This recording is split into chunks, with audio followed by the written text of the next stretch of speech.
स्वागत है आपका के न्यूज में। मैं स्वाति श्रीवास्तव आप सबको के न्यूज की तरफ से स्वतंत्रता दिवस की हार्दिक बधाई देती हूँ। आजादी के दीवानों को याद करने के दिन भी तय हो गए हैं। इन एकाध दिनों को छोड़कर उनकी याद हमारे जहन के किसी कोने में दबी पड़ी रहती है। जिनके त्याग ने हमें आजाद हिंदुस्तान दिया, उनको हमने क्या दिया? क्या ये सोचने का वक्त भी है हमारे पास? जिनकी बदौलत हमारा तिरंगा विश्व विजयी बना, क्या वो हमारे लिए 15 अगस्त का फिलर मटेरियल है? छुट्टी का दिन बिताने के लिए टीवी के सामने बैठने का बहाना है? क्या है आजादी के मायने? क्या है कुर्बानियों के सम्मान का भाव? हम सोचते कोसते कहां पहुंच गए? जरा सोचिए। गलियों में भटकते क्या उन गलियों का हाल जानना चाहते हैं हम, जिन गलियों में कभी आजाद तराने रचे गए? चलिए कानपुर शहर की एक गली में आपको लिए चलते हैं। यहाँ रचा गया झंडा गीत तिरंगे की शान है, लेकिन आज गली बेपहचान है। ये श्याम लाल गुप्त पार्षद की गली है। हमारे सहयोगी असित नाथ की ये रिपोर्ट। विश्व तिरंगा प्यारा झंडा ऊंचा रहे हमारा, विजय विश्व तिरंगा प्यारा झंडा ऊंचा रहे हमारा।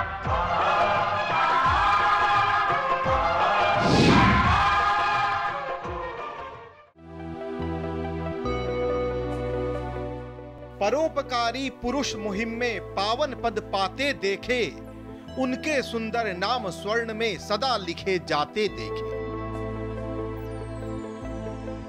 श्यामलाल गुप्त पार्षद ने जब ये कविता लिखी तब वो 5वीं क्लास में थे, लेकिन तब उन्हें भी नहीं मालूम था कि एक दिन उनके सुंदर नाम सदा के लिए स्वर्ण अक्षरों में लिखे जाएंगे। मार्च 1924 में जब उन्होंने झंडा गीत लिखा तो गुलाम देश के हिंदुस्तानियों का सीना गर्व से चौड़ा हो गया, तिरंगा तन के ऊंचा हो गया।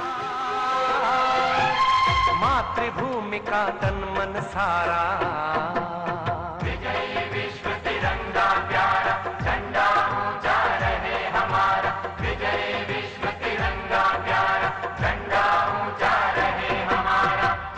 13 अप्रैल 1924 को कानपुर के फूलबाग में कांग्रेस के अधिवेशन में जब पंडित जवाहरलाल नेहरू ने इस गीत को गाया तो पूरी भीड़ गाने लगी, झंडा ऊंचा रहे हमारा। आज वाकई हमारा झंडा ऊंचा है, विजयी विश्व भी है।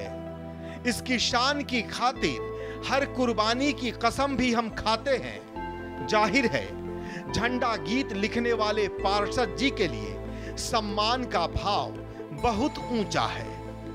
सो सिर ऊंचा किए हम वहां पहुंच गए जहां इस गीत की रचना हुई थी। यूपी का कानपुर शहर, फूलबाग चौराहे से घंटाघर चौराहा और फिर जरनलगंज, पतली और सकरी गलियों से गुजरते हुए हम एक पतली सी गली के पास रुके, जगन्नाथ जी वाली गली।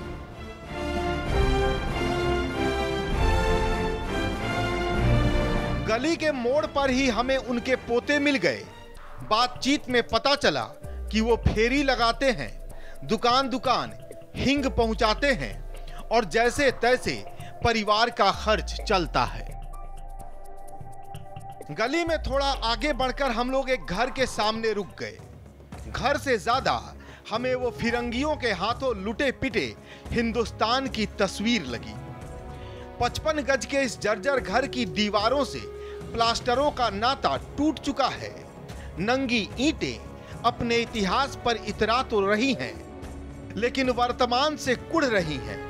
ऐसा लगा हमें देखकर धिक्कार रही है।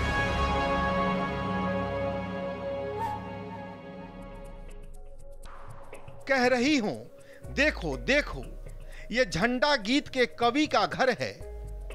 घर के आगे जाम पड़े नाली से उठ रही सड़ात ये कह रही थी, देखो, जिसने तुम्हें देश दिया उसको तुमने सिस्टम की सड़ात दी। आंख, नाक, कान सब बदबूदार हो गए, फेफड़े फड़फड़ाने लगे, हाथ मुंह धोने की नौबत आ गई। घर के बाहर लगे हैंडपंप को देखकर हिम्मत मिली। नाले को जवाब देने का मन हुआ कह दे। देखो, देश ने झंडा गीत वाले कवि के घर के सामने हैंडपंप लगवाया है। देखो तो कैसी आजाद धारा निकलती है इससे। लेकिन यह गुमान भी काफूर हो गया, हैंडपंप से बूंद भर पानी नहीं निकला।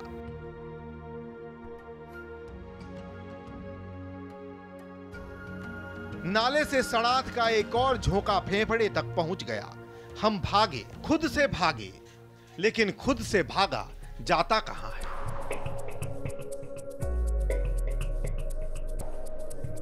लगे खोजने पार्षद जी के घर में आजादी के नायकों के लिए देश की श्रद्धा।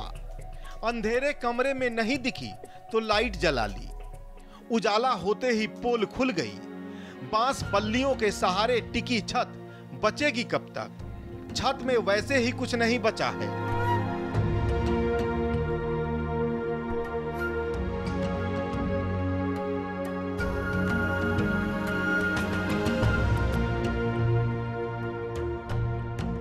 तख्तियों को ठोक पीट कर छत जैसा कुछ बना लिया गया है।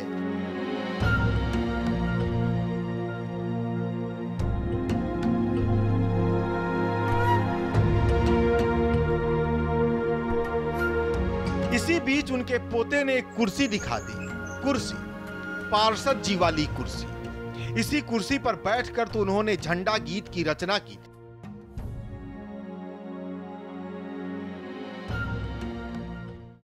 भारत का पहला राष्ट्र ध्वज गीत उन्हीं दिनों में लिखा गया, सन 1924 में। 3 या 4 मार्च 1924 को भारत का पहला राष्ट्र ध्वज गीत लिख लिया गया। विजयी विश्व तिरंगा प्यारा, झंडा ऊंचा रहे हमारा। ये वही कुर्सी है, ये वही जगह है जहां बैठकर श्यामलाल गुप्त पार्षद जी ने इस गीत की रचना की। आज भी इस कुर्सी पर उनकी एक तस्वीर रखी हुई है। पूरा का पूरा गाना लिखा हुआ है, विजयी विश्व तिरंगा प्यारा, झंडा ऊंचा रहे हमारा। यह कुर्सी आज भी महफूज है, उसी जगह पर है जहां पार्षद जी बैठते थे, जहां पार्षद जी रचनाएं करते थे, जहां से पार्षद जी क्रांति की आग जगाते थे।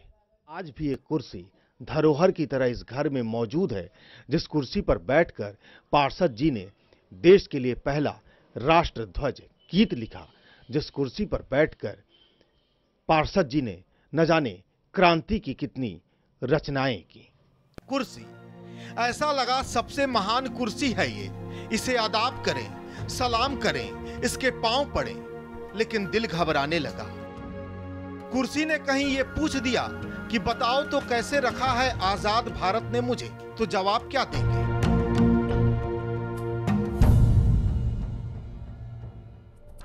हिम्मत जवाब देने लगी। हम फिर भागे, घर के जीने से ऊपर भागे।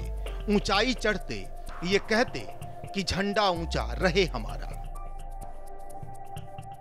छोटे से इस घर में एक कमरा है, एक छोटी सी जगह जो खाना बनाने की जगह बना ली गई है। बाहर जर्जर छज्जे पर बाल्टियों बर्तनों में पानी है, कुछ कपड़े हैं। कमरे में एक चारपाई है, बिछाने के लिए कुछ नहीं है, सो नंगी पड़ी है। पार्षद जी का पूरा परिवार, हमारी टीम जैसे तैसे इसमें खुद के लिए जगह बना रहे हैं।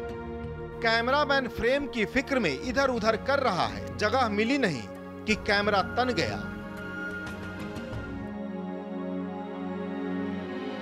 पार्षद जी की बहू घर में है, पार्षद जी की यादें भी घर में हैं। दीवार पर एक तस्वीर है, बगल में पार्षद जी के बेटे की तस्वीर।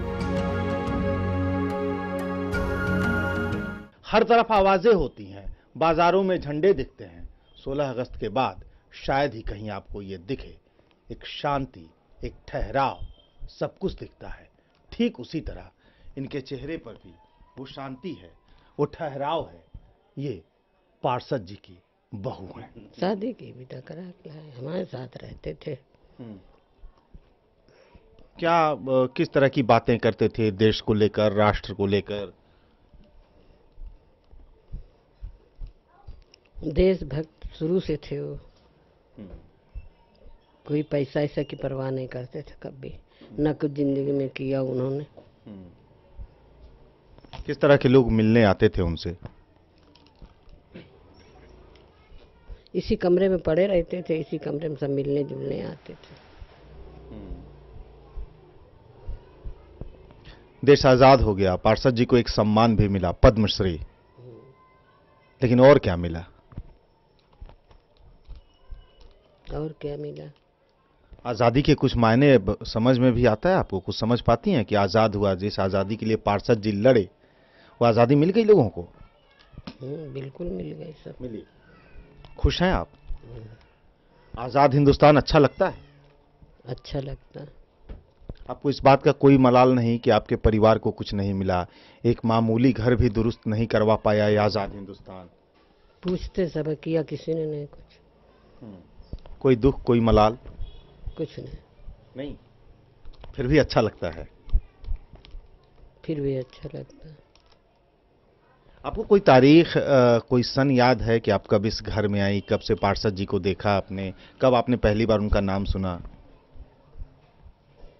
कुछ सन तो याद नहीं, वही तो शादी करके लाए। सन नहीं याद है, लेकिन वही शादी करके हमारी समझ से और वही साथ रहे जीवन भर, मरते दम तक। जब वो बूढ़े हो गए, काफी बूढ़े हो गए, तब वो किस तरह की बातें करते थे, आप लोगों को क्या समझाते थे? ये बच्चे थे, सबसे बच्चे मिलते जुलते थे, हंसते थे। किसी चीज की परवाह न करो, जाने दो, यही सब दुनियादारी की बातें किया करते थे।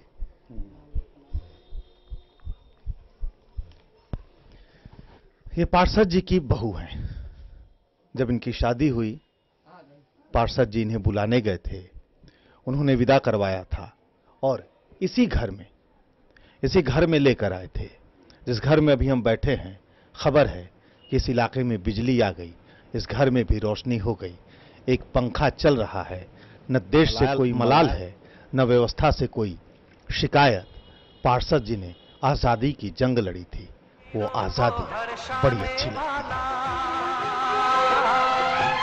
मातृभूमि का तन मन सारा, विजयी विश्व तिरंगा प्यारा, झंडा ऊंचा रहे हमारा।